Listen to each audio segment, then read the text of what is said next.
Hello everyone. मैं सचिन गुप्ता आपका बहुत बहुत स्वागत करता हूं। हम आपके साथ आज एफएम का एक टॉपिक रिवाइज कर रहे हैं। हमारी रिवीजन सीरीज चल रही है जिसके अंदर आज हम आपके साथ कैपिटल स्ट्रक्चर को रिवाइज करेंगे, जो एक अच्छा बेहद इंपॉर्टेंट टॉपिक है एग्जाम के अंदर। कैपिटल स्ट्रक्चर ये जो चैप्टर है ये दो शब्दों से मिलकर बना है, एक है कैपिटल, एक स्ट्रक्चर। कैपिटल का मतलब है capital employed. Basically capital employed को आजकल हम शॉर्ट में कैपिटल बोलते हैं, और कैपिटल का मतलब होता है funds invested in the business. जो भी पैसा हमारा बिजनेस में इन्वेस्ट है उसको हम बोलते हैं कैपिटल। स्ट्रक्चर का मतलब होता है उस पैसे का प्रपोर्शन क्या है, यानी कि डेट्स और इक्विटी का प्रपोर्शन क्या है, डेट्स और इक्विटी का रेशियो क्या है। तो एक तरह से कैपिटल स्ट्रक्चर को हम बोल सकते हैं it is a proportion of debts and equity in total capital of the firm. Actually जो डेट्स होते हैं उसकी वजह से कंपनी को टैक्स सेविंग होती है, और इक्विटी की वजह से जो फर्म की मार्केट वैल्यू है वो इंक्रीज होती है। अब यहाँ पर कुछ थ्योरीज हैं, बेसिकली हम कह सकते हैं चार थ्योरीज हैं जो हमें बताती हैं फाइनेंशियल लीवरेज यानी कि डेट्स का फर्म की वैल्यू और कॉस्ट ऑफ कैपिटल पे क्या फर्क पड़ता है। ये सारी चीजें हम इन थ्योरीज और इस चैप्टर के अंदर सीखेंगे। आइए थोड़ा सा नोट्स में से हम देखते हैं। मैं नोट्स को आपके स्क्रीन पे यहाँ थोड़ा सा बड़ा कर रहा हूँ जिससे कि आप क्लियरली देख सकें। सबसे पहले है meaning. Capital structure is a combination of capital from different sources of finance. आप देख सकते हैं फाइनेंस के मेजरली दो सोर्स होते हैं, एक डेट्स एक इक्विटी। लेकिन डेट्स के अंदर डिबेंचर्स टर्म लोन आ जाता है, और इक्विटी के अंदर equity share capital, preference share capital, retained earning आ जाता है। इसका क्या कॉम्बिनेशन है, इसी को बोलते हैं capital structure.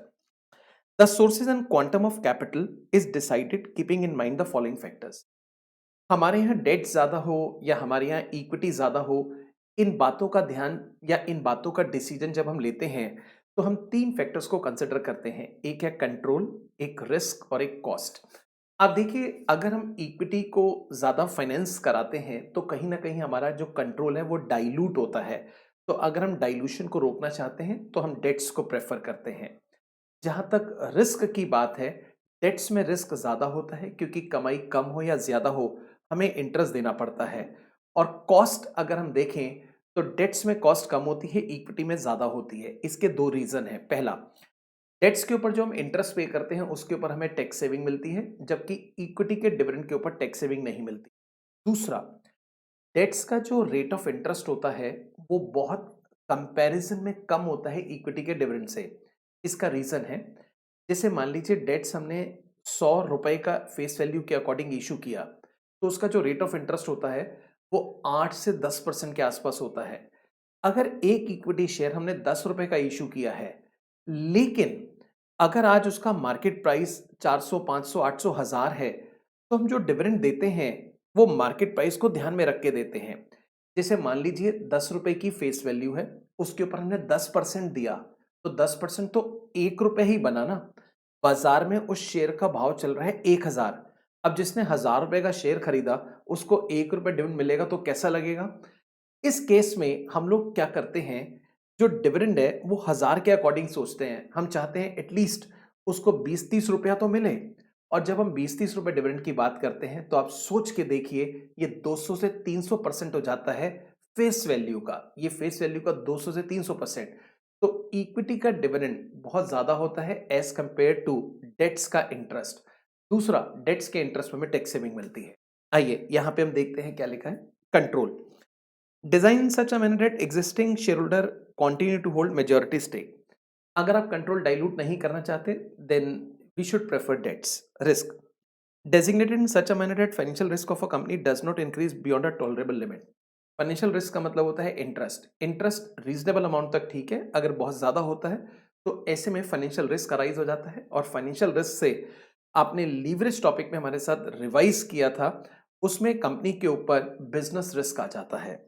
Cost, overall cost of capital remain same. अगर आप कॉस्ट कम करना चाहते हैं then you should prefer debts, क्योंकि इंटरेस्ट पे टैक्स सेविंग है और परसेंटेज उसका कम रहता है। कैपिटल स्ट्रक्चर थ्योरीज, जैसे कि मैंने आपको बताया इसमें चार थ्योरीज हैं। चारों थ्योरी एक ही चीज को एक्सप्लेन करती हैं, डेट्स का मार्केट वैल्यू ऑफ फर्म और ओवरऑल कॉस्ट ऑफ कैपिटल पे क्या इंपैक्ट पहुंचता है। सबसे पहली थ्योरी है एनआई अप्रोच, यानी कि net income approach. Net income approach में मैं आपको बताता हूं क्या होता है। इस अप्रोच ने कहा जितने ज्यादा डेट्स होंगे फर्म की वैल्यू उतनी ज़्यादा होगी और कॉस्ट उतनी कम होगी। इसके पीछे रीज़न क्या है, वो मैं आपको अभी एक एग्ज़ाम्पल के थ्रू बताऊँगा और यहाँ पे इन्होंने एक डायग्राम भी दे रखा है। इस डायग्राम से आप समझ सकते हैं, केडी जो है वो एक पैरेलल लाइन है एक्स एक्सिस के और आप देखेंगे केई भी एक पैरेलल लाइन है एक्स एक्सिस के। इसका मतलब केडी और KE always remain same for all proportion of debts, क्योंकि एक्स एक्सिस पे डेट्स दे रखे हैं। दो अजम्पशन तो यही हो गई, जैसे जैसे आप डेट्स इंक्रीज करेंगे केई और केडी पे कोई फर्क नहीं पड़ेगा। दूसरी अजम्पशन, जो केडी होता है वो कम होता है एज कंपेयर टू केई। आप देख सकते हैं केडी की लाइन नीचे है और केई की लाइन जो है वो ऊपर है। और केओ यानी कि ओवरऑल कॉस्ट हमेशा इन दोनों के बीच में फ्लक्चुएट करेगा, इन दोनों के बीच में मूव करेगा।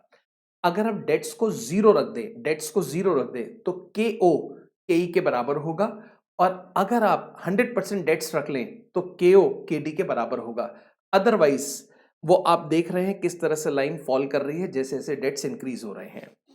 आइए मैं एक एग्जाम्पल के थ्रू आपको पूरा एनआई अप्रोच समझाता हूं और पूरा एनआई अप्रोच आपको रिवाइज कराता हूं, फिर कोई भी प्रैक्टिकल क्वेश्चन है आप उसको कर पाएंगे।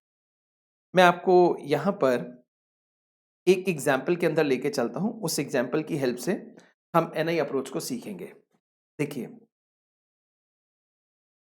जैसे हमें कहा गया फंड्स टू बी रेस्ड,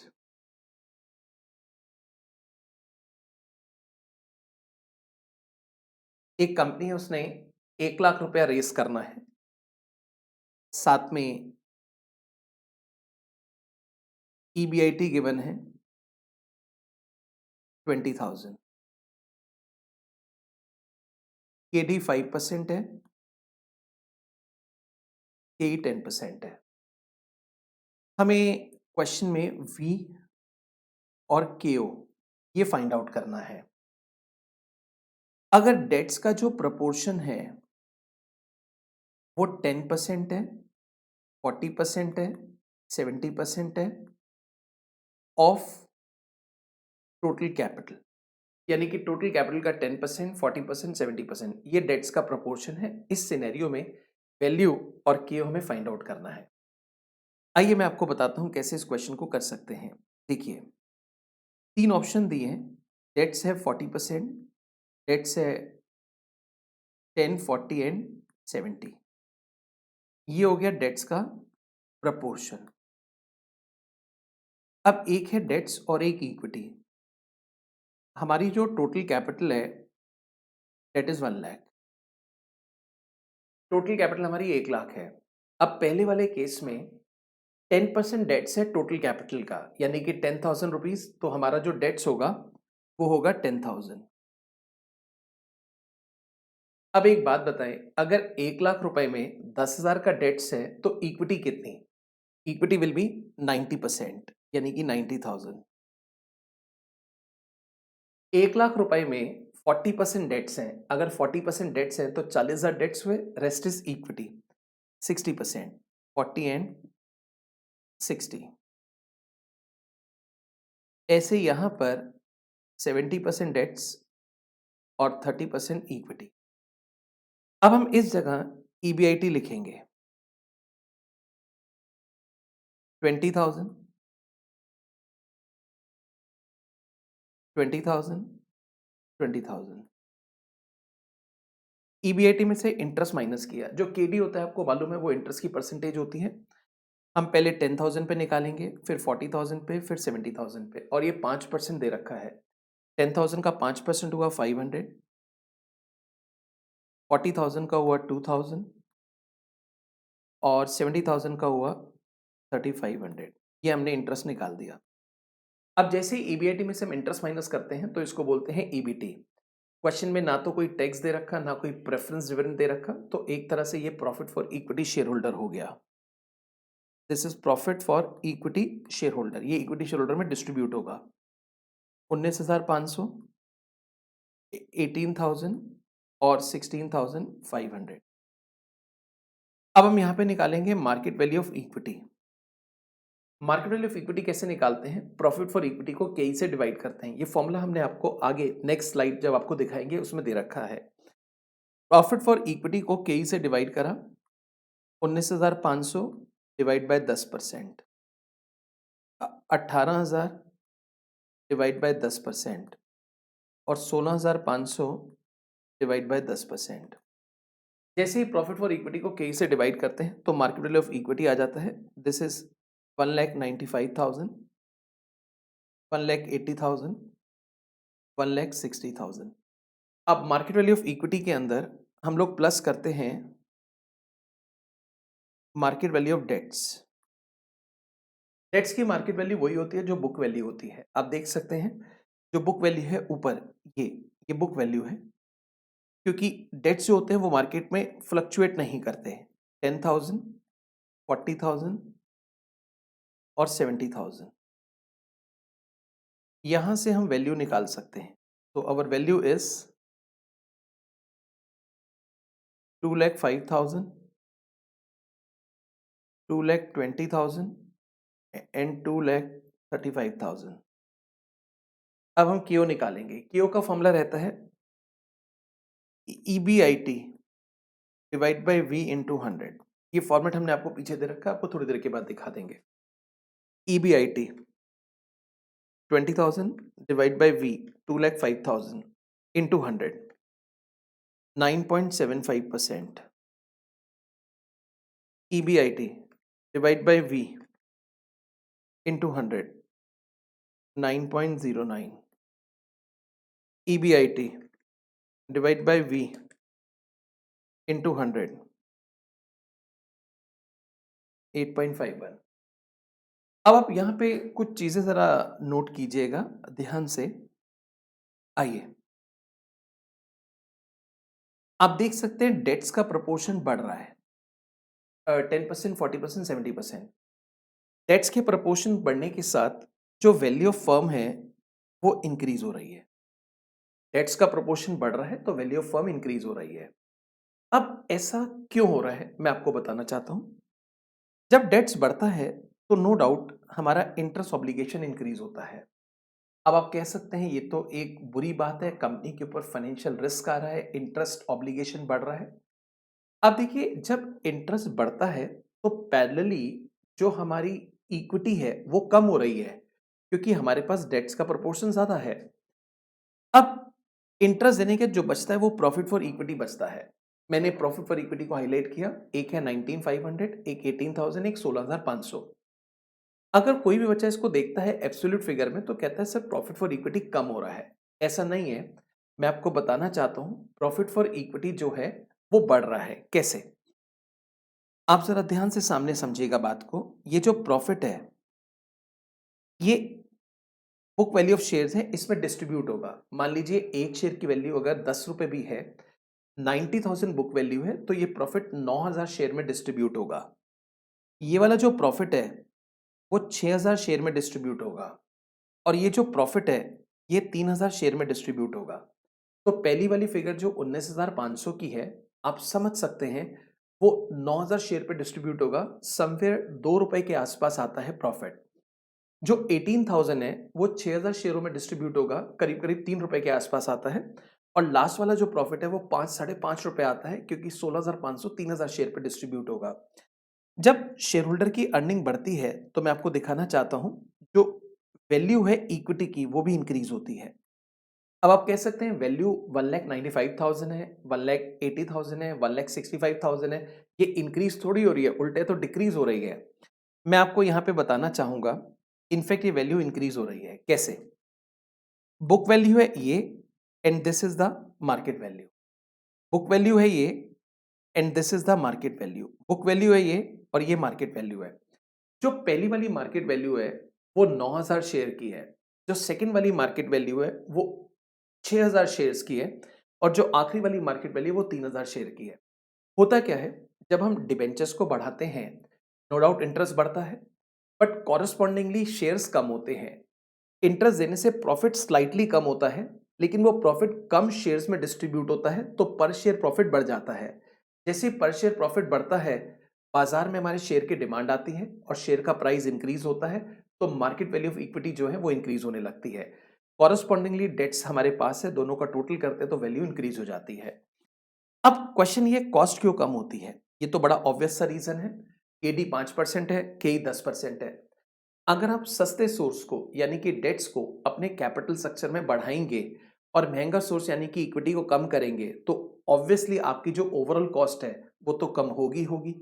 इस थ्योरी ने कहा जितना ज्यादा डेट्स उतनी कम वैल्यू और सॉरी उतनी ज्यादा वैल्यू उतनी कम कॉस्ट। आइए नोट्स में से पढ़ के देखते हैं एक बारी क्या लिखा है यहां पर। According to this approach capital structure decision is relevant to the value of firm. An increase in financial leverage, मतलब debts, will lead to decline in WACC, while value of firm as well as market price of ordinary share will increase. This theory suggests total और maximum possible debt financing. ये कहते हैं जितना ज़्यादा dates उतना बेहतर है। आपको डायग्राम हमने समझाया है। V का मतलब हो गया value, S plus D. S का मतलब हुआ market value of equity, D का मतलब मार्केट वैल्यू ऑफ डेट्स। नीचे हमने S, D और V को एक्सप्लेन किया गया है और profit for equity share holder को हम NI भी बोल सकते हैं। इसके बाद हमारी है ट्रेडिशनल अप्रोच। इसको मैं थोड़ा रुक के कराता हूं, पहले एनओआई को डिस्कस कर लेते हैं क्योंकि एनओआई और एनआई को मिक्स कर दें तो ट्रेडिशनल बन जाता है। एनओआई अप्रोच ये कहता है डेट्स का कैपिटल स्ट्रक्चर पे कोई फर्क नहीं पड़ता। आप जितने भी ज्यादा डेट्स कर लें आपकी जो कॉस्ट है वो उतनी रहेगी, आपकी जो वैल्यू है वो सेम रहेगी। आप इनके डायग्राम से भी देख सकते हैं। जो सबसे नीचे है वो केडी है, केई ऊपर की तरफ बढ़ रहा है और केओ कांस्टेंट है क्योंकि इस अप्रोच का कहना है कि कॉस्ट पे कोई फर्क नहीं पड़ता। कॉस्ट जब बोले तो ओवरऑल कॉस्ट, केओ विल रिमेन सेम। केडी भी कांस्टेंट है, के इंक्रीज होता है। अब इंक्रीज होने के पीछे रीजन क्या है, एक एग्जांपल के थ्रू मैं आपको इसको समझाऊंगा। आप मेरे साथ कनेक्ट कर सकते हैं। आइए हम क्या करते हैं, एकदम सिमिलर एग्जाम्पल ही लेते हैं जिससे कि आपको बेहतर कनेक्ट हो सके एग्जाम्पल्स के बीच में। जैसे funds to be raised, funds to be raised, let से 1 लाख रुपए funds to be raised. Question में हमें ईबीआईटी ले लिया 20,000, केडी गिवन है 5% और क्यू हमें दे रखा है क्वेश्चन में 12%। हमें वी और के ई फाइंड आउट करना है। अगर डेट्स का प्रोपोर्शन है 10%, 40%, 70%, दीज आर द डेट्स 10, 40, 70। अब हम कैसे इस क्वेश्चन को कर सकते हैं मैं आपको बताता हूं। देखिए डेट्स का प्रोपोर्शन है 10%, डेट्स का प्रोपोर्शन है 40%, डेट्स का प्रोपोर्शन है 70%। अब डेट्स और इक्विटी कितना, वो तो हमने अभी लिखा था 10,000, 90,000, 40 एंड 60 और 70 एंड 30। आप देखेंगे ये 1 लाख आ जाएगा। इसके बाद अब हम लेते हैं ईबीआईटी। ईबीआईटी 20,000 है। इसमें से इंटरेस्ट माइनस किया सेम अमाउंट आ जाएगा क्योंकि अभी पीछे किया था 500, 2,000, 3,500। जैसे इंटरेस्ट माइनस किया अब यहां पर आ गया profit for equity share holder जिसको हम एनआई भी बोलते हैं, नेट ऑपरेटिंग इनकम या नेट इनकम। 19,500, 18,000, 16,500। अब हम यहां पे पहले वैल्यू निकालेंगे और वैल्यू कैसे निकालेंगे देखिए, ये जो फॉर्मूला है लेफ्ट साइड पे केओ का है, EBIT divide by V. Value मैं कैसे निकालूंगा, ईबीआईटी को केओ से डिवाइड करके, ईबीआईटी बाय केओ। अब ईबीआईटी में 20,000 दे रखा है और केओ क्वेश्चन में 12.5% है। अब सबका ईबीआईटी आप देख रहे हैं सेम है और क्यू भी आप देख सकते हैं सेम है 12.5%, 12.5%। यहां से आप देख लें कि कितना आपका वैल्यू आ रहा है। 20,000 डिवाइड बाई 12.5%, 1,60,000। ये आ गया वैल्यू। अब वैल्यू में दो चीजें होती हैं, एक होती है मार्केट वैल्यू डेट्स, एक होती है मार्केट वैल्यू ऑफ इक्विटी। मेरे को मार्केट वैल्यू ऑफ डेट्स तो पता है कितना है, जो बुक वैल्यू है वही मार्केट वैल्यू है। बुक वैल्यू में ऊपर यहां पे दे रखी है 10,000, 40,000, 70,000। यहां से आंसर आ जाता है मार्केट वैल्यू ऑफ इक्विटी। अब मार्केट वैल्यू ऑफ इक्विटी कितना आ गया? 150, 120 और 90। यहां से हम केई निकाल सकते हैं। केई कैसे आएगा? Profit for equity divide by market value of equity. Profit for equity को मार्केट वैल्यू ऑफ इक्विटी से डिवाइड करना है। Profit for equity is 19,500 divided by 1,50,000। It is 13%। 18,000 divide by 1,20,000, 15%। और 16,500 डिवाइड बाय 90,000, 18.33%। आप देख सकते हैं जो क्वेश्चन में क्यू है वो ऑलरेडी हमें दे रखा था 12.5%। केडी क्वेश्चन में दे रखा था 5%, लेकिन जो केई है वो है 13, 15 और 18.33। अब ऐसा क्यों हुआ मैं आपको बताता हूँ। जैसे जैसे डेट्स बढ़ते हैं तो इक्विटी शेयर होल्डर के मन में एक डर पैदा होता है।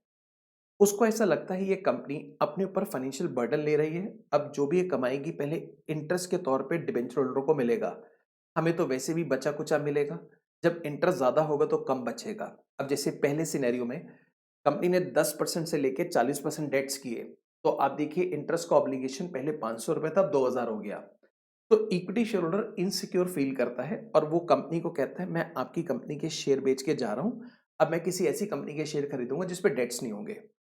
कंपनी वाले कहते हैं भाई तू मत जा, तू रुक जा, हम तेरे को पहले से ज्यादा डिविडेंड देंगे, ये तेरा हेडेक नहीं है, तेरा आउटलुक नहीं है। कंपनी पहले दे रही थी 13%, अब कंपनी कहती है हम देंगे 15%। एक तरफ तो डिबेंचर बढ़ाने से company is opting cheaper source और दूसरी तरफ वो इक्विटी को महंगा कर रहे हैं। इफेक्ट ऑफसेट हो गया, इसको बोलते हैं benefit of using cheaper funds is being neutralised by higher cost of equity.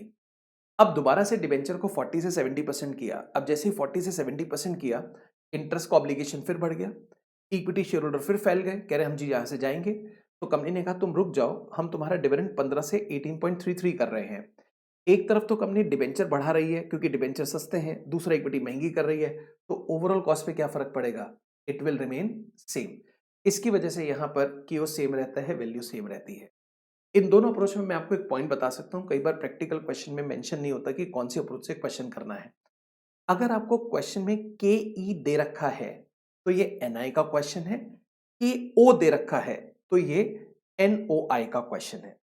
अब मैं आपको यहां से आगे लेके चलूंगा और एनओआई अप्रोच में जो हमने यहाँ थ्योरी लिखी है जस्ट उसको एक बार रीड कर लेंगे कि क्या लिखा है। Net operating income approach.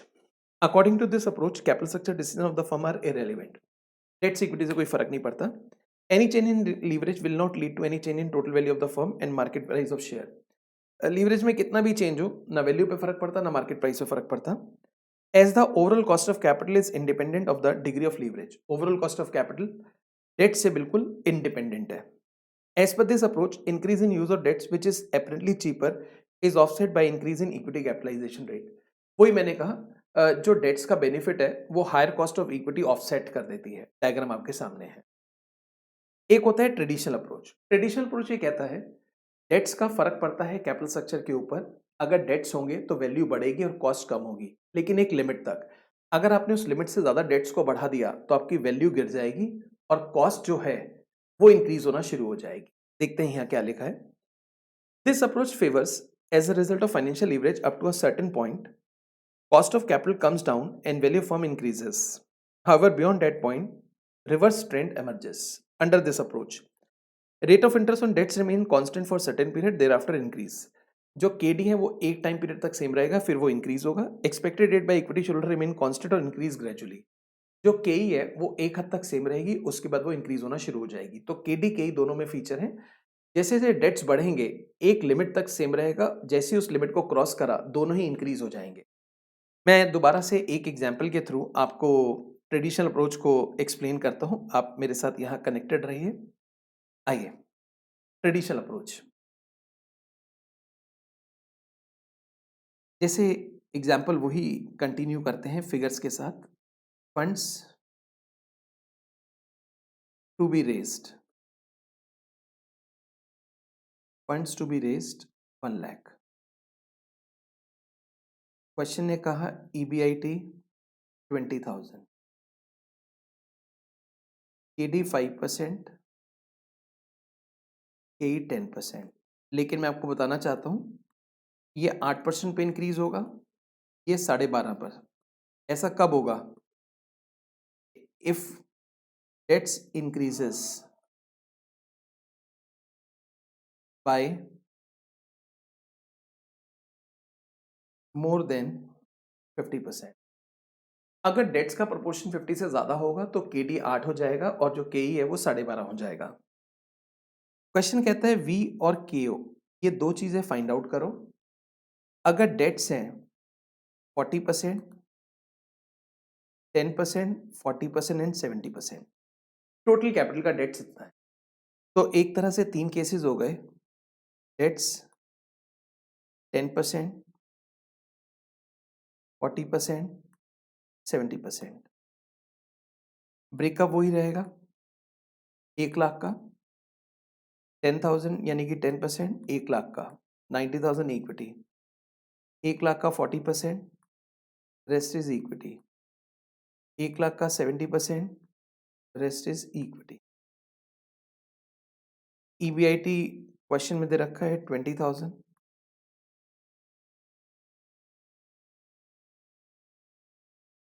Interest भी गिवन है 500, 2,000। अब यहाँ पे जो इंटरेस्ट होगा वो 8% होगा इंस्टेड ऑफ 5%। 8% का मतलब हुआ 5,600। अब जैसे ये इंटरेस्ट माइनस किया तो यहाँ पर आ गया प्रॉफिट 19,500, 18,000, 14,400। अब मार्केट वैल्यू ऑफ इक्विटी निकालते हैं। यहाँ 19,500 को डिवाइड करेंगे 10% से, यहाँ 18,000 को डिवाइड करेंगे 10% से। क्योंकि थर्ड केस में डेट्स 50% से ज़्यादा है तो जो KE है अब वो 10% नहीं रहेगी, वो 12.5% हो जाएगी। 14,400 डिवाइड बाय 12.5%, ये आ गया 1,95,000, 1,80,000। और लास्ट केस में देखते हैं 1,15,200। अब हम लेते हैं market value of debts. Debts की मार्केट वैल्यू वही होती है जो बुक वैल्यू होती है, यानी कि 10,000, 40,000, 70,000। 2,05,000, 2,20,000, 185, 200। ये हमारा वैल्यू निकल आया। अब हम क्यों निकालेंगे। क्यों कैसे आएगा? EBIT by V into 100। EBIT है 20,000 divide by V into 100, 9.75%। EBIT divide by V into 100, 9.09। EBIT divide by V into 100,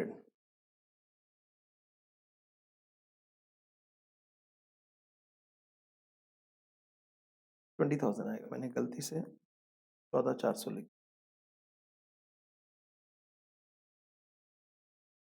10.8%। आप देख सकते हैं जैसे जैसे डेट्स बढ़ रहे हैं हमारी जो वैल्यू है वो इंक्रीज हुई है 2,05,000 से 2,20,000, बट उसके बाद वैल्यू गिर गई। जो हमारा KO है वो भी इंक्रीज हुआ है लेकिन फिर वो गिर गया है। 9.75 से 9.09 फिर 10.8 हो गया। पहले डिक्रीज़ हुआ है फिर इंक्रीज़ हो गया है।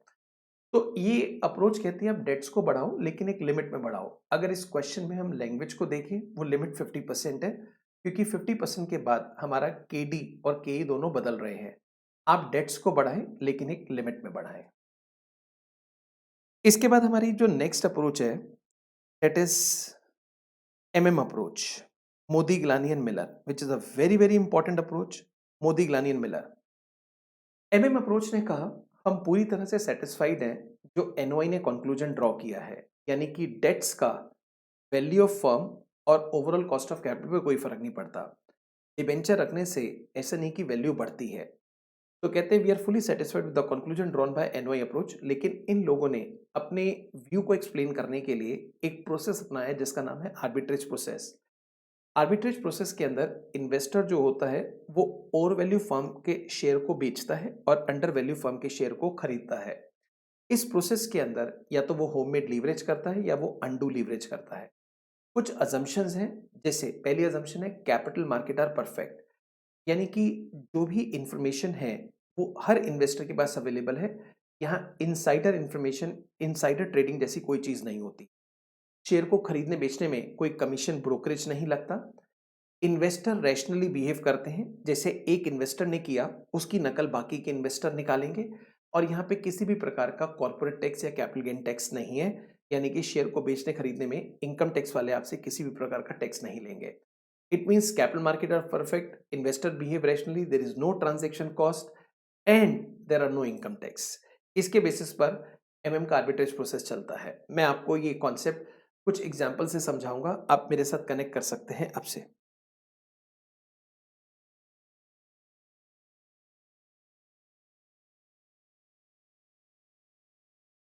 यहाँ पे हमने स्टार्टिंग के 2 रिवीजन के लिए क्वेश्चंस लिए हैं, दोनों एमएम के ऊपर बेस्ड हैं। पहला क्वेश्चन देखते हैं।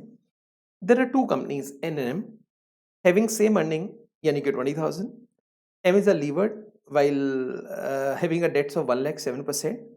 Cost of equity of N is 10%, M 11.5. Compute how arbitrage process will be carried on. आपने ये बहुत ध्यान से समझना है, it is very very important. आइएगा, एक कंपनी है एन और दूसरी एन। पहले मैं इस क्वेश्चन के एक फोटो बना रहा हूं कि क्वेश्चन में क्या दे रखा है। यस, दो दो कंपनीज हैं, मैं उनकी एक फोटो बना रहा हूं। एन कंपनी, दोनों का ईबीआईटी है 20,000। इसके बाद डेट्स 7% डेट्स। लीवर्ड कंपनी वो होती है जिसके पास डिबेंचर्स होते हैं। एम के पास 1 लाख के डेट्स हैं। कॉस्ट ऑफ इक्विटी दे रखा है यानी कि केई। पहली कंपनी का 10% है एन का, और दूसरे का है 11.5%। अब क्वेश्चन कहता है compute how arbitrage process will work. Question की बेसिक जानकारी जो थी वो हमने पिक कर ली है। आप मेरे साथ कनेक्ट हो सकते हैं। अब मैं आपको इस क्वेश्चन के अंदर की जो बात है वो सिखाऊंगा, देखिएगा। सबसे पहले हमें पता होना चाहिए इनमें से कौन सी कंपनी ओवर वैल्यूड है और कौन सी अंडर वैल्यूड। आर्बिट्रेज प्रोसेस में इन्वेस्टर ओवर से अंडर की तरफ मूव करता है। तो पहले हम वो फाइंड आउट कर लेते हैं। एक है एम और एक एन। क्वेश्चन ने हमें ईबीआईटी बताया है। ईबीआईटी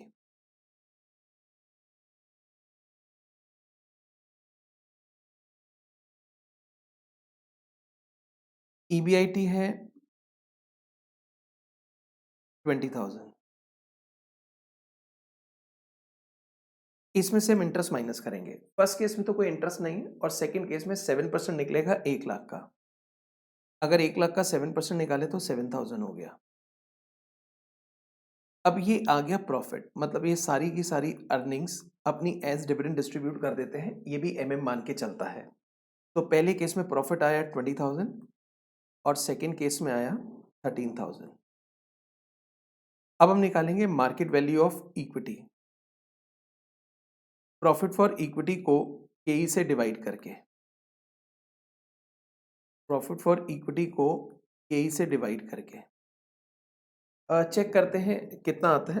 पहले वाला तो 2 lakhs आ गया, सेकेंड केस में 13,000 डिवाइड बाई 11.5, 113043 डेसिमल में आ रहा है, मैंने ऐसे लिख दिया 113043। उसके बाद मार्केट वैल्यू ऑफ डेट्स, पहली कंपनी पे डेट्स नहीं है, दूसरी कंपनी पे है। डेट्स की मार्केट वैल्यू वही होती है जो बुक वैल्यू होती है, यानी कि टोटल वैल्यू आ गया 2 लाख और ये 213043, ये ओवर वैल्यूड फर्म हो गई और ये अंडर वैल्यूड। इसका मतलब श्योर है जब भी आर्बिट्रेज प्रोसेस होगा इन्वेस्टर एम से एन की तरफ जाएगा। अब आर्बिट्रेज प्रोसेस में हमें एक चीज मालूम होनी चाहिए कि इन्वेस्टर के पास कितने परसेंट शेयर है। कुछ क्वेश्चन में मेंशन्ड होता है और कुछ में नहीं होता। आप कोई भी परसेंटेज ले सकते हैं, हर केस में कंक्लूजन सेम आता है। हम 10% ले रहे हैं, आप लोग भी एग्जाम में अगर ना लिखा हो तो 10% ले सकते हैं। आइए, ये पहली वाली एन थी and this is M. Investor will move from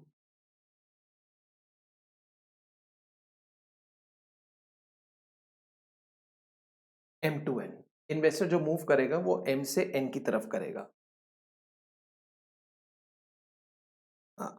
assumption,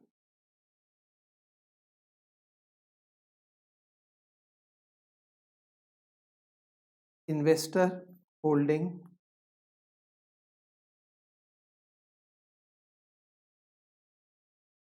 10% shares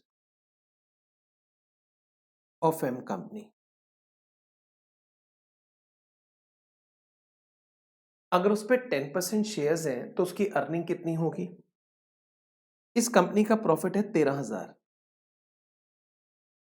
इसका 10% हमारे इन्वेस्टर को मिलेगा 1,300 रुपए। अब वो कहता है कि मैं एन की तरफ मूव करूंगा। Decides to move to company N, company N की तरफ वो मूव करेगा। तो यहां पे सबसे पहले वो अपने शेयर्स बेचेगा,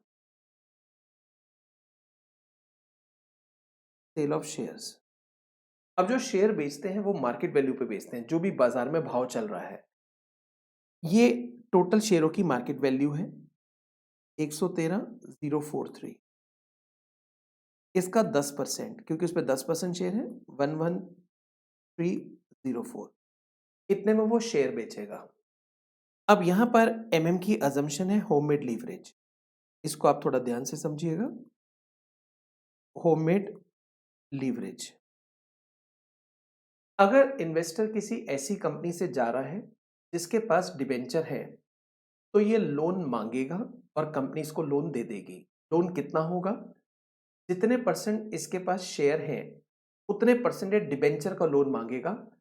यहां पर इन्वेस्टर के पास 10% शेयर थे, डिबेंचर 1 लाख के हैं, ये 1 लाख का 10% लोन मांगेगा यानी कि 10,000, और रेट ऑफ इंटरेस्ट वही रहेगा जो डिबेंचर का है। ये मांगेगा, कंपनी दे देगी। यहां पर इसके पास 10,000 रुपीज आ गए, 21,304। इसको बोलते हैं होममेड लीवरेज, यानी कि जितने परसेंट शेयर है डिबेंचर का उतने परसेंट लोन मांगेगा और लोन लेकर अब ये होममेड लीवरेज क्रिएट करेगा। अब इन्वेस्टर के पास यहाँ पे दो चॉइस होती हैं, कई बार क्वेश्चन में लिखा होता है और कई बार आपको खुद से जज करके आंसर देना होता है।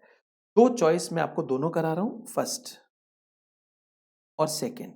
पहले फर्स्ट के ऊपर फोकस करेंगे। Will acquire same percentage of shares. जो इन्वेस्टर है वो same percentage of share acquire करेगा, यानी कि 10%। तो सबसे पहले पेमेंट करेंगे शेयर खरीदने में। यहां शेयर की मार्केट वैल्यू 2 लाख है, तो 2 लाख का 10%, ये हुआ 20,000। आप देखेंगे वहां से वो अपने साथ 21,304 रुपए लेके चला था। इसके पास सरप्लस बच गया 1,304, 1304। अब ये क्या करेगा, यहां से अर्निंग्स रिसीव करेगा। इस कंपनी के प्रॉफिट्स हैं 20,000। ये 20,000 का 10% 2,000 रुपये अर्निंग लेगा। लेकिन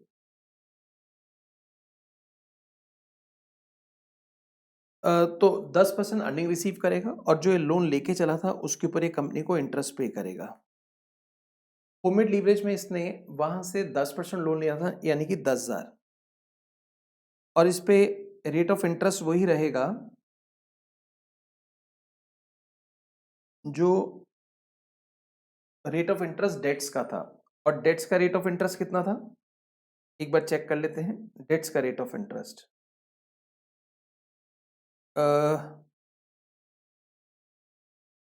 7%, 700 रुपये। तो 700 रुपये लोन दे दिया। अब यहाँ कितना बचा, 1300। ये पहला सिनेरियो है, आप देख सकते हैं जब ये एम कंपनी में था तब 1300 कमाता था। अब वो इसमें आ गया है, अभी भी ये 1300 कमा रहा है, यानी कि इसकी जो इनकम है वो सेम है। लेकिन इसको एक फायदा हुआ, इसकी जेब में सरप्लस आ गया 1304। अब इस सरप्लस को इन्वेस्ट करके ये कुछ कमा सकता है, अपनी इनकम को बढ़ा सकता है। This is the main advantage. इसका एक दूसरा रूप भी होता है, ये सरप्लस नहीं सारे पैसे इन्वेस्ट कर देगा। अगर ऐसा हो तो क्या होगा, देखिए, विल इन्वेस्ट होल अमाउंट, ये सारे पैसे इन्वेस्ट करेगा। इसके पास 21,304 रुपए हैं। ये कहेगा मेरे को इन रुपए के शेयर्स दे दो। अब एन कंपनी में जो शेयरों की मार्केट वैल्यू वो 2 लाख रुपए है। तो अब देखिए 2 लाख रुपए में कितने परसेंट शेयर आ जाएंगे, सॉरी 21,304 में कितने परसेंट शेयर आ जाएंगे। 21,304 डिवाइड बाय 2 लाख इंटू 100, इसके पास आ जाएंगे 10.652% शेयर। इतने शेयर इसके पास आ जाएंगे, 10.652% शेयर। इसके पास 10.652% शेयर आ जाएंगे। अब मैं आपको यहां से आगे लेके चलूंगा। 10.652% शेयर आ गए। अब आप देखिएगा जरा, इसको जो अर्निंग्स होगी 20,000 का 10.652% होगा। 20,000 का 10.652%,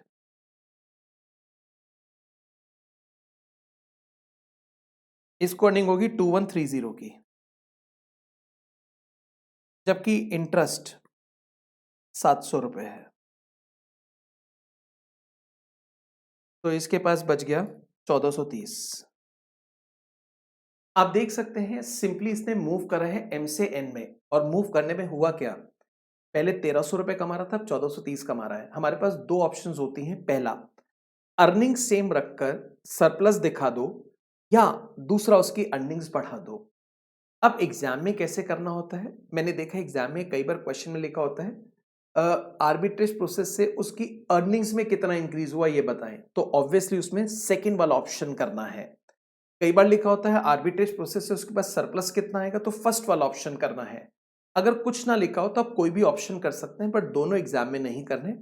अगर आप कंफर्टेबल फर्स्ट में फील कर रहे हैं फर्स्ट कर दें, सेकंड में फील कर रहे हैं सेकंड में कर सकते हैं। तो एक तरह से ये आर्बिट्रेज प्रोसेस का क्वेश्चन हुआ। आप, मेरे को लगता है यहां तक मेरी बात समझ गए होंगे। अब मैं आपको यहां से आगे लेके चलूंगा, एक छोटा सा कंक्लूजन और दूंगा। जैसा इसने किया है ऐसे बाकी के इन्वेस्टर एम कंपनी के शेयर बेचकर एन की तरफ आएंगे। अभी आप देख सकते हो जो वैल्यू है वो एम की ज्यादा है, एन की कम है। जब सारे लोग एम के शेयर बेचेंगे तो उसकी वैल्यू गिरेगी और एन की वैल्यू बढ़ेगी। कुछ टाइम के बाद इक्विलिब्रियम आ जाएगा, वैल्यू सेम, इन्वेस्टर मूव करना छोड़ देगा। एमएम यही तो कहता है, एम कंपनी के पास डिबेंचर्स थे, फिर भी लोग उसके शेयर बेच के जा रहे हैं, फिर भी लोग उसकी शेयर्स को नहीं रख रहे, वैल्यू गिर रही है। तो कह रहे हैं डिबेंचर का कैपिटल स्ट्रक्चर पे कोई फर्क नहीं पड़ता, डिबेंचर होने के बाद भी उसकी वैल्यू गिर रही है। इन्वेस्टर यहां पर ओवर टू अंडर मूव करता है। ऐसे में या तो वो होममेड करता है या वो अंडू करता है। तो ये इसका एक क्रक्स था। मैं आपको यहां से आगे लेके चलूंगा और आपके साथ अब एक और इसका क्वेश्चन है वो डिस्कस करूंगा, आप कनेक्ट कर सकते हैं अब से। Question number 2, there are two companies U and L having same NOI यानी कि EBIT 20,000, except that L is a levered company having a debts of 1 lakh 7%, cost of equity is 10 and 18, compute how arbitrage process will work। देखिए थोड़ा सा connect कीजिएगा आप।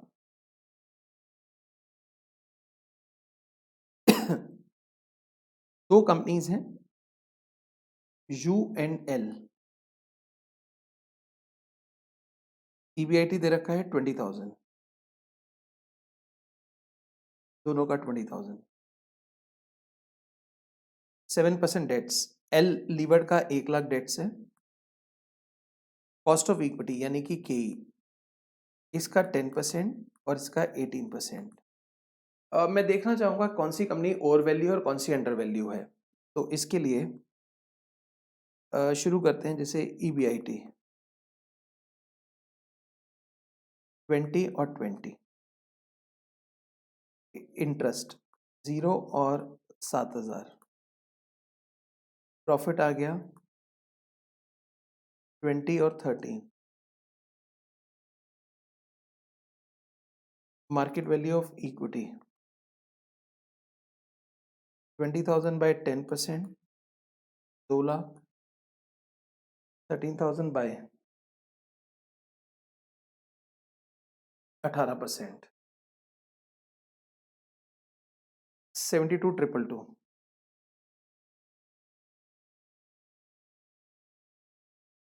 Market value of debts 0 and 1 lakh,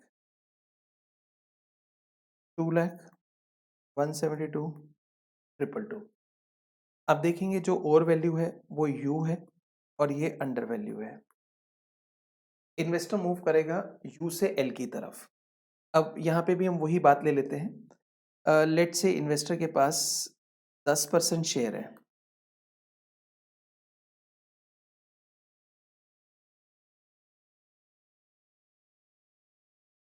investor hold 10% share of you company. Investor के पास 10% share है you company के। तो एक तरह से अगर देखा जाए तो उसकी अर्निंग्स कितनी हो गई, 20,000 का 10%। अगर हम 20,000 का 10% निकालते हैं तो वो 2,000 आता है, तो उसकी अर्निंग्स जो है वो 2,000 हो गई। आगे देखते हैं।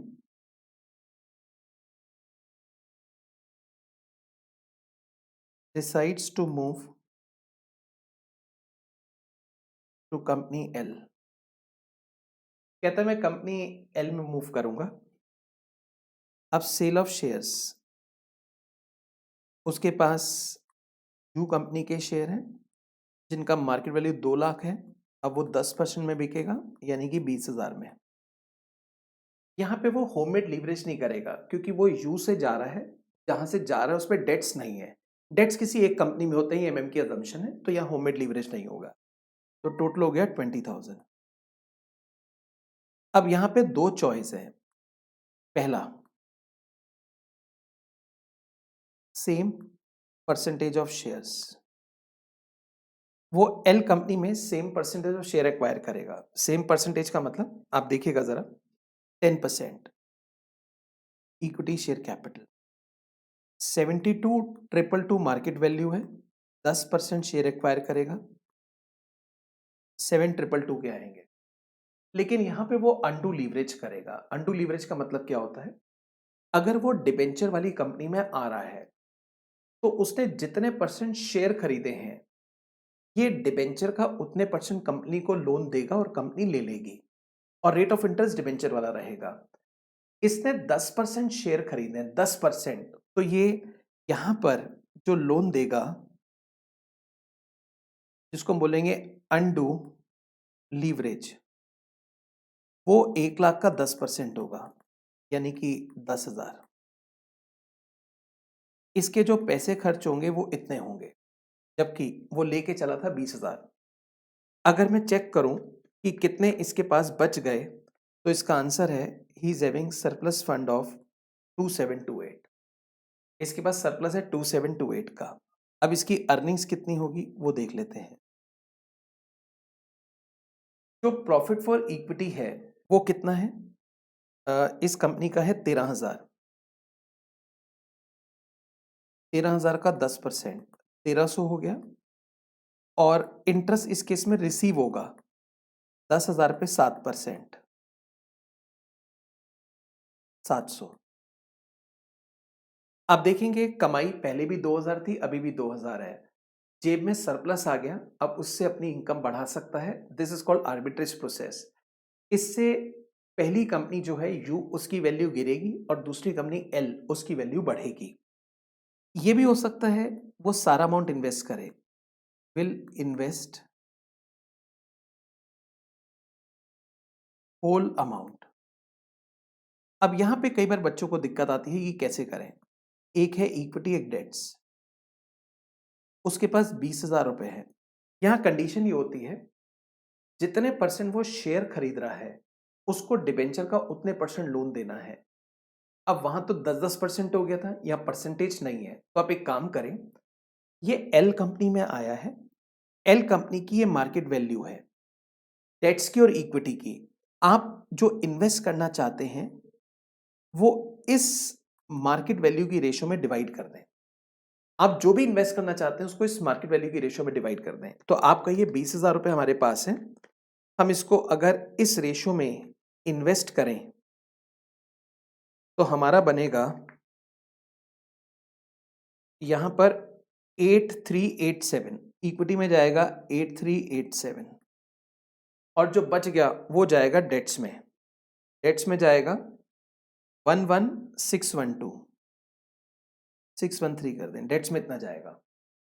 अब आप मेरे को बताइए, यहां इक्विटी 72,222 की है और डेट्स 1,00,000 का है। ये कितने परसेंट हो गया? अगर आपने ठीक करा है तो परसेंटेज सेम आनी चाहिए, यानी कि 72,222 में से आपने 8387 इन्वेस्ट कर दिया। 8387 डिवाइड बाय 17,222, बल्कि 4/2, तो ये आ गया 11.61%।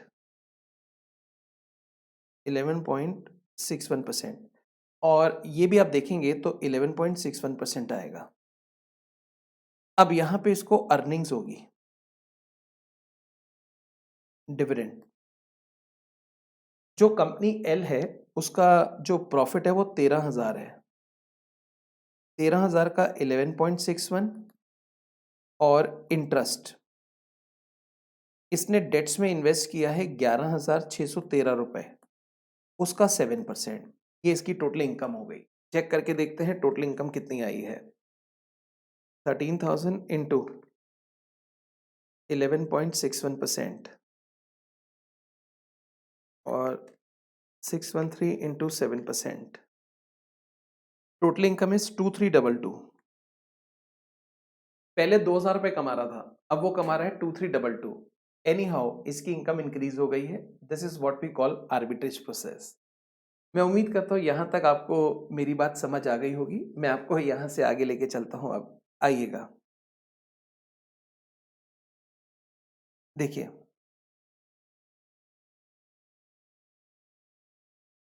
एमएम अप्रोच, इसकी assumptions तो हमने ऑब्वियसली अभी थोड़ी देर पहले पढ़ ली थी। लिखा है this approach describe value and cost of capital of company remains unchanged irrespective of change in capital structure. The justification of MM is explain through arbitrage process. Arbitrage process में मैंने आपको अभी बताया होममेड और अनडू लीवरेज होता है। अब यहाँ कुछ थ्योरी दे रखी है। Arbitrage refers to buying asset or security at lower price in one market and selling it at higher price in another market। इसका मतलब है ओवर वैल्यू फर्म के शेयर बेचने हैं, अंडर वैल्यू फर्म के शेयर खरीदने हैं। As a result equilibrium attained in different market, और कुछ टाइम के बाद वैल्यू सेम हो जाती है। हमें फॉर्मेट दे रखे हैं प्रैक्टिकल क्वेश्चंस को करने के लिए। एनआई और ट्रेडिशनल का क्वेश्चन एक ही तरह से होता है। आपको पहला फॉर्मेट है, अगर टैक्सेस नहीं दे रखे, ईबीआईटी में से इंटरेस्ट माइनस करो, प्रॉफिट आ गया, फिर मार्केट वैल्यू ऑफ इक्विटी निकालो, मार्केट वैल्यू ऑफ डेट्स निकालो और बाद में केओ निकाल दो। अगर क्वेश्चन ये NOI है, गलती से NI लग गया। अगर आपको क्वेश्चन NOI या ट्रेडिशनल अप्रोच का दे रखा है तो कैसे होगा? EBIT में से इंटरेस्ट माइनस करो, प्रॉफिट आ गया। अब आपको पहले वैल्यू निकालनी है, उसमें से डेट्स की वैल्यू माइनस करनी है, इक्विटी की वैल्यू आ जाएगी और फिर आप KE निकाल सकते हैं। नहीं, आई थिंक ये बिल्कुल ठीक था। मैं आपको ये वाला फॉर्मेट बता रहा था, ये वाला। EBIT में से पहले इंटरेस्ट माइनस किया, प्रॉफिट आ गया, फिर वैल्यू निकाला, डेट्स की वैल्यू माइनस करी, इक्विटी, और फिर KE निकाल दिया। एक्चुअली ये तब होता है, ये जो आपके सामने है, ये तब होता है जब हमें टैक्सेस दे रखे हैं। अगर टैक्सेस दे रखे हैं तो EBIT में से पहले इंटरेस्ट माइनस किया, EBT आ गया, फिर टैक्स घटा दिया, EAT आ गया। EAT यानी कि प्रॉफिट फॉर इक्विटी, उसके बाद रेस्ट चीजें सेम है। अगर NOI MM में टैक्सेस दे रखे हैं तो पहले अनलीवर्ड फर्म की वैल्यू निकालनी है, EBIT into 1 minus T divide by KE। फिर लीवर्ड फर्म की वैल्यू निकालनी है, जो अनलीवर्ड की वैल्यू है प्लस टैक्स शील्ड, डेट्स के ऊपर जो टैक्स सेविंग्स होती हैं वो। इसके बाद क्यू जब निकालेंगे टैक्सेस के साथ तो हम 1 माइनस टी कर देंगे, या क्यू निकालने के हमें दो फॉर्मूले और भी दे रखे हैं, आप किसी भी प्रकार से क्यू निकाल सकते हैं। उसके बाद है trade off theory. Trade off theory एक डिफरेंट थ्योरी है, मैं थोड़ा सा इसके बारे में बताता हूं। ट्रेड ऑफ थ्योरी कहती है आपके पास डेट्स कितने होने चाहिए। देखिए, डेट्स को रखने से हमको टैक्स शील्ड मिलती है, बेनिफिट मिलता है, लेकिन डेट्स को रखने से हमारे ऊपर फाइनेंशियल बर्डन आता है, साथ में कुछ बैंक्रप्सी कॉस्ट आती है, साथ में कुछ एजेंसी कॉस्ट आती है।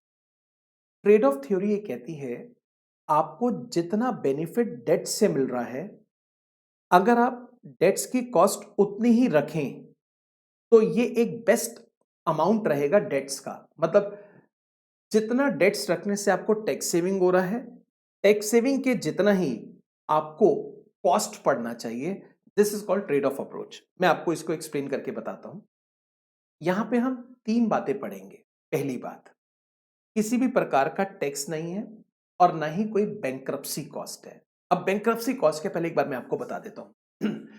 देखिए, जब हम डेट्स अपने पास रखते हैं और कंपनी के पास अर्निंग्स कम होती हैं तो कहीं ना कहीं उनको इंटरेस्ट ऑब्लिगेशन सताता है, पैसा वैसा है नहीं, इंटरेस्ट देना पड़ता है। इससे कंपनी के इंसॉल्वेंट होने के चांसेस हैं। ऐसे प्रोसेस में कंपनी की जो एसेट्स है वो बिकती हैं और मार्केट प्राइस से कम पे बिकती हैं। तो ये जितना भी नुकसान है इसको बोलते हैं बैंक्रप्सी कॉस्ट। बैंक्रप्सी कॉस्ट का मतलब यहां पर कमाई है कम, इंटरेस्ट ऑब्लिगेशन है ज्यादा, चांसेस ऑफ इंसॉल्वेंसी, इंसॉल्वेंसी में जो भी एडमिनिस्ट्रेशन लीगल एक्सपेंस आएगा, साथ में जब एसेट्स बिकेंगी तो कम वैल्यू पे बिकेंगी, this is called bankruptcy cost.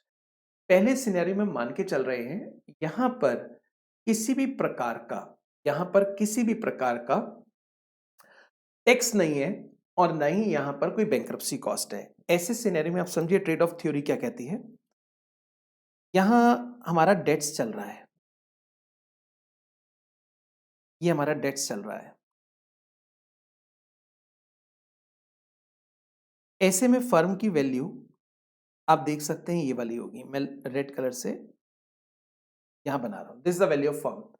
इसका अंदर जितना भी आप डेट्स रखें वैल्यू पे कोई फर्क नहीं पड़ता, जितना भी डेट्स रखें वैल्यू पे कोई फर्क नहीं पड़ता।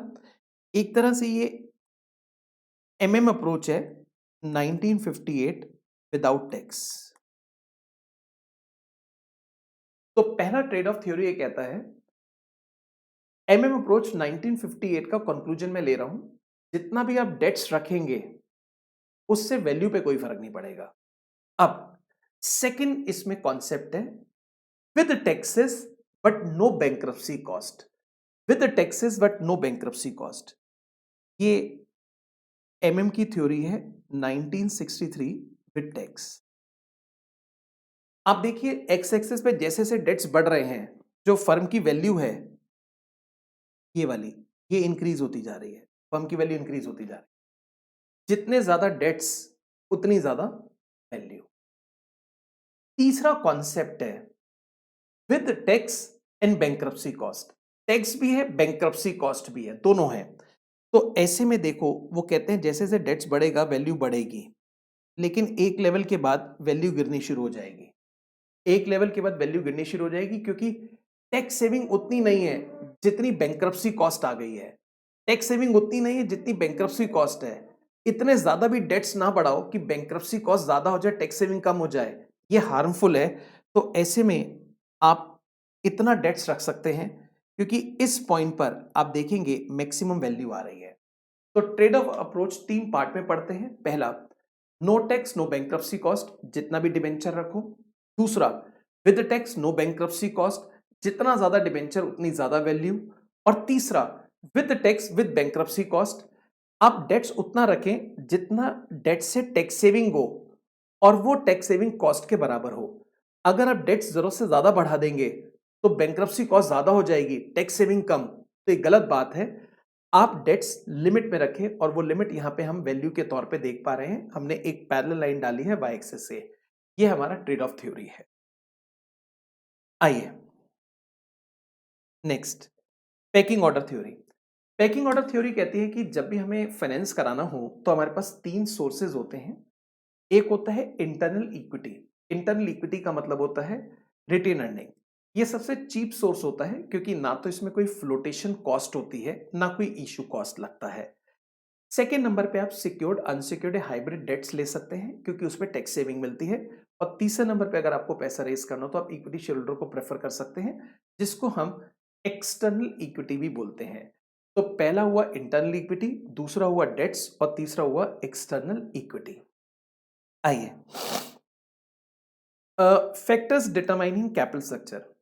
कैपिटल स्ट्रक्चर किन किन फैक्टर्स से डिसाइड होता है? सबसे पहला है choice of sources of funds. अगर देखा जाए तो हमारे पास मेन 3 सोर्स हैं, एक डेट्स, एक इक्विटी, एक प्रेफरेंस, तीसरा कॉम्बिनेशन। कॉम्बिनेशन आप तीनों का भी बना सकते हो, डेट्स इक्विटी का बना सकते हो, डेट्स प्रेफरेंस का बना सकते हो, प्रेफरेंस इक्विटी का बना सकते हो। इसके अलावा कुछ फैक्टर्स हैं जो कैपिटल स्ट्रक्चर को अफेक्ट करते हैं। पहला है फाइनेंशियल लीवरेज और ट्रेडिंग ऑन इक्विटी। ये फैक्टर कहता है आपके पास डेट ज्यादा है, इक्विटी कम है। इससे फायदा ये होगा, डेट से टैक्स सेविंग मिलेगी, इक्विटी कम है तो जो प्रॉफिट होगा वो कम शेयरों में डिस्ट्रीब्यूट होगा, इससे पर शेयर अर्निंग बढ़ जाएगी। This is called trading on equity. Next है growth and stability of sales. अगर आपको लगता है कि आपकी जो सेल्स है उसमें ग्रोथ है या सेल्स स्टेबल है, आप डेट्स के थ्रू पैसा रेज कर सकते हैं। लेकिन आपको लगता है डिक्लाइनिंग ट्रेंड है, सेल्स हमारी फिक्स नहीं है, तो आप इक्विटी के थ्रू पैसा रेज करें, क्योंकि अननेसेसरी फाइनेंशियल बर्डन, इंटरेस्ट का आपको नहीं लेना चाहिए। नेक्स्ट है कॉस्ट प्रिंसिपल। आपको मैंने बताया था स्टार्टिंग में आज, डेट्स चीपर होते हैं, इक्विटी महंगी होती है, तो कॉस्ट प्रिंसिपल के हिसाब से हमें पैसा डेट से रेज करना चाहिए। एक होता है रिस्क प्रिंसिपल। डेट्स के अंदर इंटरेस्ट का बर्डन रहता है, फाइनेंशियल रिस्क रहता है, तो अकॉर्डिंगली इक्विटी ज्यादा बेहतर है। एक है कंट्रोल प्रिंसिपल। इक्विटी से हमारा कंट्रोल डाइल्यूट होता है, ओनरशिप हाथ से निकल सकती है, जबकि डेट से ऐसा नहीं होता है। एक होता है फ्लेक्सिबिलिटी। आपने देखा है कुछ जो बॉन्ड्स होते हैं वो बॉन्ड्स कॉलेबल बॉन्ड्स होते हैं। कॉलेबल बॉन्ड्स का मतलब, कंपनी ने मान लीजिए डेट्स इशू करे 18% पे, अब कुछ टाइम के बाद बाजार में रेट ऑफ इंटरेस्ट हो गया 15, तो कंपनी कहती है लाओ लाओ अपने बॉन्ड्स लो, हम रिडीम करेंगे, अब हम नए 15% से इशू करेंगे। ये फ्लेक्सिबिलिटी आपको डेट से मिलती है, इक्विटी में नहीं मिलती।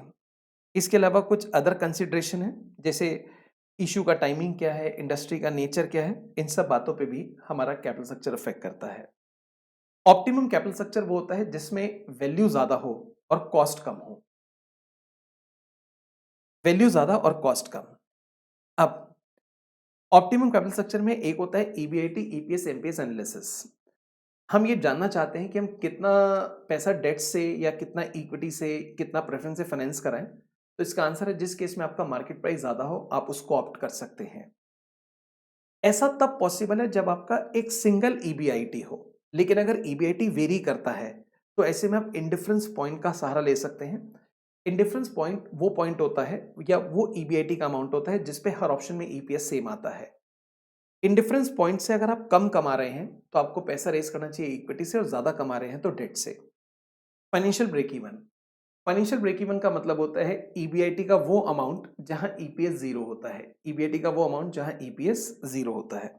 ये इंडिफरेंस पॉइंट का फॉर्मूला दे दिया। दो कॉन्सेप्ट है, ओवर और अंडर कैपिटलाइजेशन, प्योर थ्योरी है।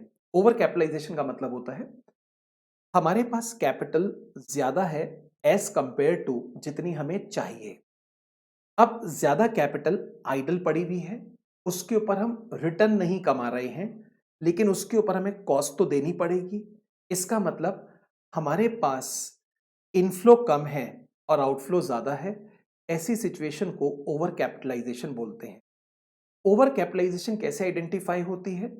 इसमें जो रिटर्न है वो कम रहती है, कॉस्ट ज्यादा रहती है, शेयर का मार्केट प्राइस गिरता है।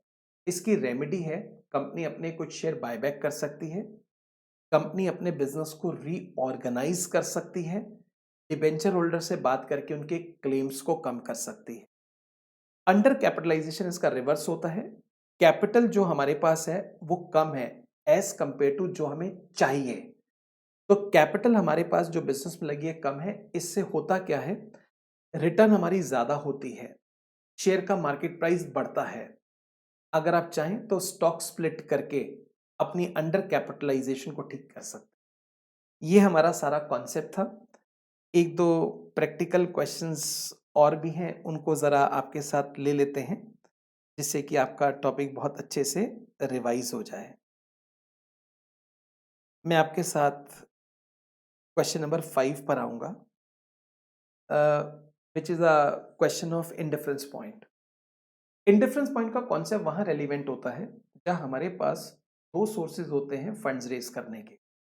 एक ऑप्शन में डेट ज्यादा होते हैं और दूसरे में इक्विटी ज्यादा होती है। अब हम कंफ्यूज्ड है पैसा कहां से रेज करें। आप इंडिफरेंस पॉइंट निकाल सकते हैं, ये ईपीआईटी का वो लेवल होता है जहां ईपीएस सेम होता है। अगर आपको लगे आप इंडिफरेंस पॉइंट से कम कमाएंगे तो आप इक्विटी से पैसा रेज करें, ज्यादा कमाएंगे तो डेट से रेज करें।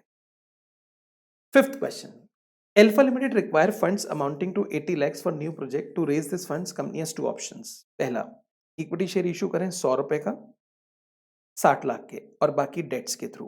दूसरा है इक्विटी शेयर इशू करें 100 का और 12% डिवेंचर इन इक्वल प्रोपोर्शन यानी कि 40-40 लाख। टैक्स रेट है 30%। Identify the point of difference between the available two modes of financing. State which option will be beneficial in different situations. देखिए, कंपनी को 80 lakh rupees raise करने हैं। There are two options. First, equity share capital rupees 60 lakhs. Second, 12% debenture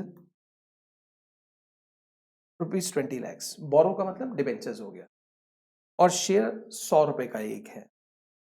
यहां पर equity share capital 40 lakh, 12% debenture 40 lakh. अब indifference point निकालते हैं। मैं लिख रहा हूं ईबीआईटी माइनस, फर्स्ट केस में 20 लाख पर 12% इंटरेस्ट है। अगर 20 लाख पे 12% इंटरेस्ट निकालेंगे तो 2,40,000 आएगा। 1 minus tax rate, preference dividend 0 divide by number of share.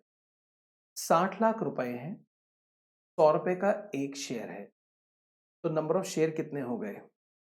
60,000।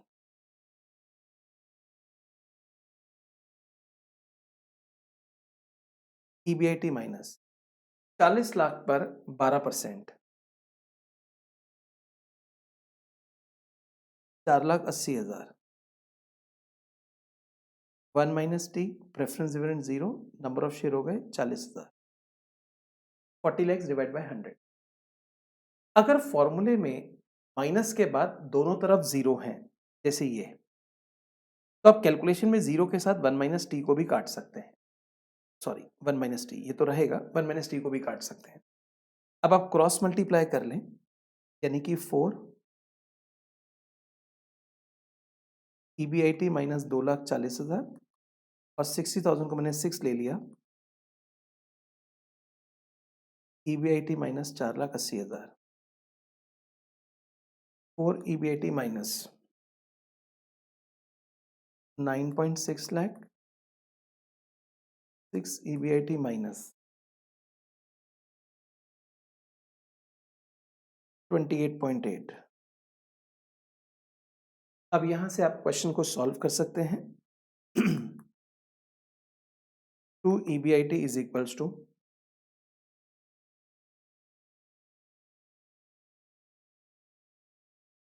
19.2, तो EBIT is equals to 9.6 lakh। 9.6 lakh is the indifference point. अगर आपकी इनकम 9,60,000 है तो दोनों केस में ईपीएस सेम आएगा। अगर आपको लगता है आप इससे कम कमाएंगे तो आप इक्विटी से पैसा रेस करें, इससे ज्यादा कमाएंगे तो डेट से रेस करें। आई होप आपको ये बात समझ आ गई होगी। अब मैं आपको यहां से आगे लेके चलूंगा। हम आपके साथ एक बहुत अच्छा क्वेश्चन करेंगे जो काफी बार एग्जाम में आया है, which is question number 4th। Following data are presented in respect of Quality Automation Limited.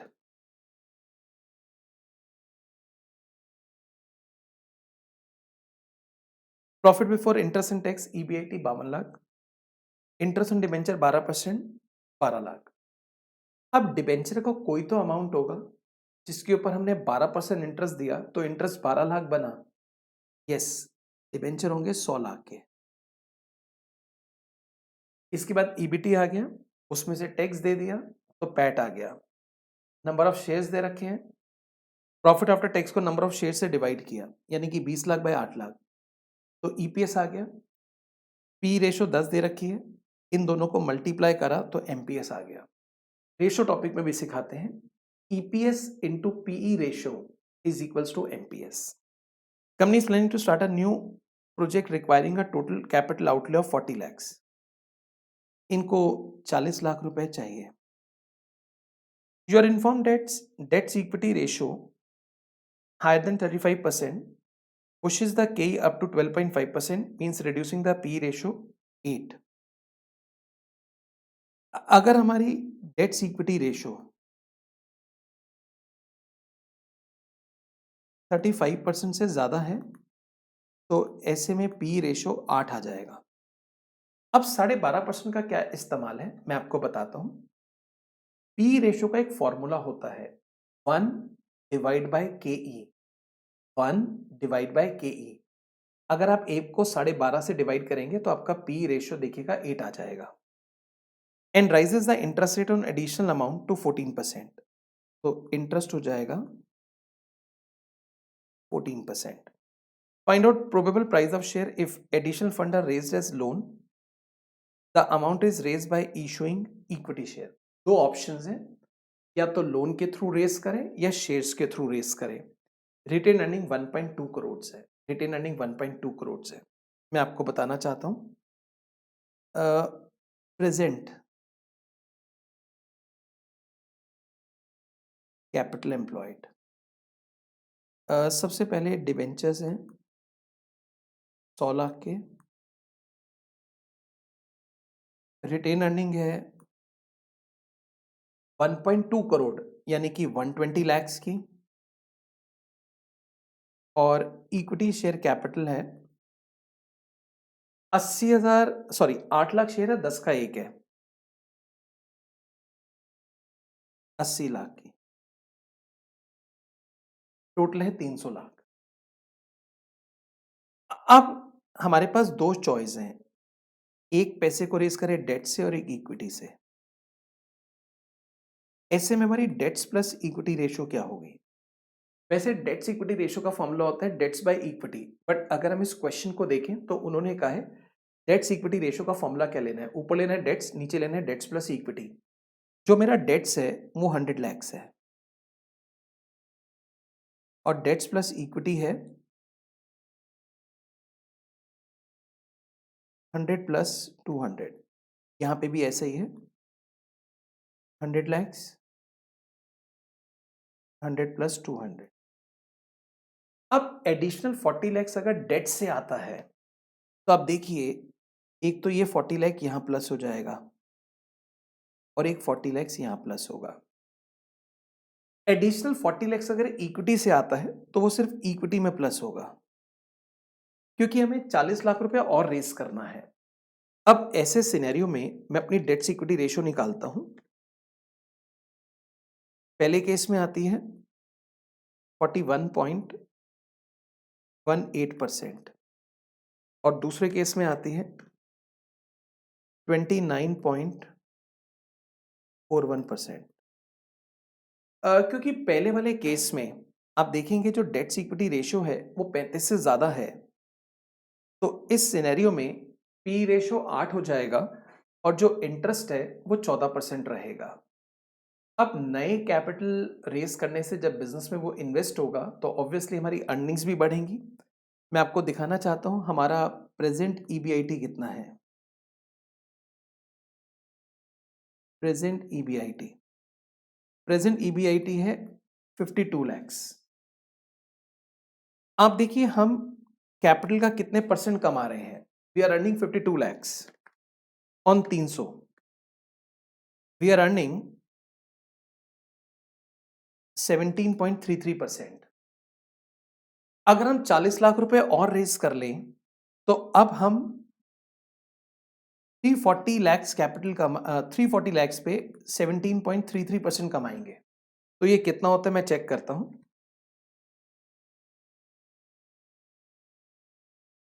Our EBIT will be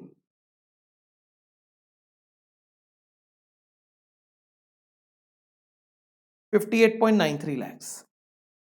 Now we will earn 58.93 lakhs. 58.93 lakhs. अब आपको करना क्या है देखिए, EBIT लेना है, उसमें से इंटरेस्ट माइनस करना है, एक ओल्ड डिवेंचर पे एक न्यू पर।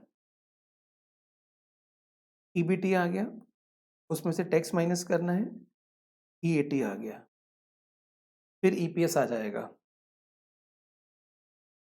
पी रेशो डेट्स वाले केस में 8, इक्विटी वाले में 10 और फिर MPS। जिस केस में MPS ज्यादा है आपको वो ऑप्ट करना है। जैसे